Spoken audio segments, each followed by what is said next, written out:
From Snow White to Fantasia, alligators and crocodiles have made appearances throughout Disney films, and if anyone were to make a video essay about it, it would be me.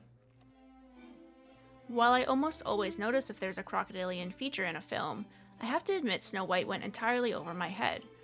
For someone who pointed out the little stone crocodile Andy carves in Shawshank Redemption, I'm surprised I never noticed this one before. While we see Snow White running through the woods in classic helpless Disney princess style, she gets jump scared by a few logs made to resemble alligators. What stands out to me here is that they're actually done more realistic to real alligators than most of the other cartoons.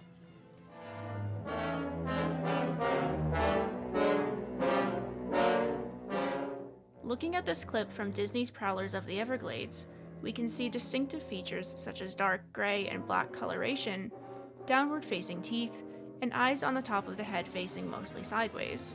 We can tell pretty easily a guy like Lewis isn't really meeting those criteria. But is that such a bad thing for the reputation of crocodilians? Despite being opportunistic eaters who do not intentionally seek out prey to hunt, alligators are often characterized as villains, both in Disney and in all video media. Up until Lewis, all of the crocodilian characters are just that, antagonists. In Disney's second notable cartoon appearance in Fantasia, Ben Alligator seeks to win over Hyacinth Hippo's affection. While he isn't a villain specifically, he is still shown to be conniving and scary to her at first with his pointed teeth and long snout.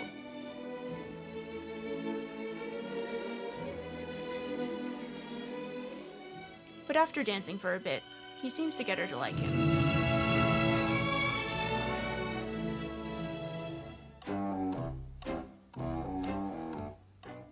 Peter Pan's Tick Tock, on the other hand, doesn't seem to have the same redemption arc. He remains a villain throughout the entire film.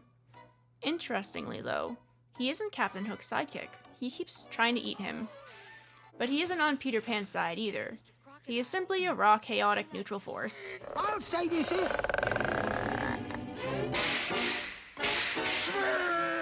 His design elements of pointed snout, beady eyes, and pointed teeth are all done to show him as non-friendly.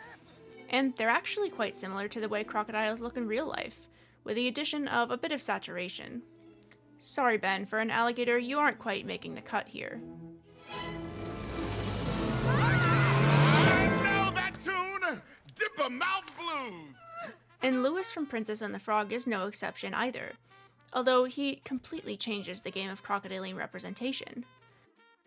Doing a complete 180, he's large and chubby with big rounded cheeks and a thick jaw.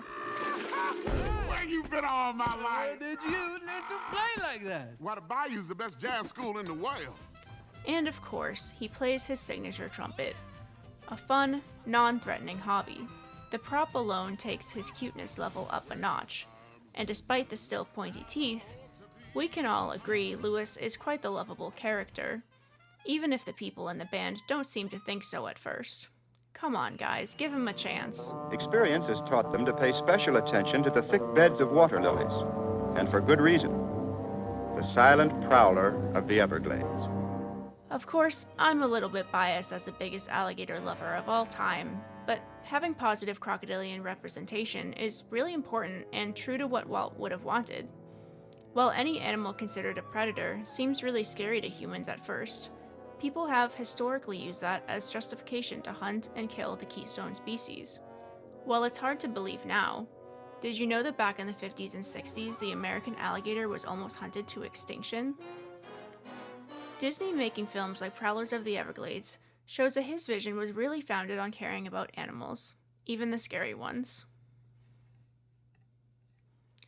Crocodilian fact bonus round! Alligator stomachs can dissolve bones.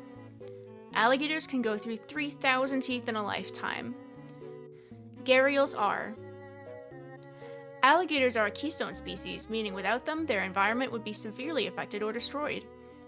Thanks for watching. Make sure to thumbs this video up if you think my teacher should give me an A on this, because this is my final, and I decided to make it public on YouTube for the vibes.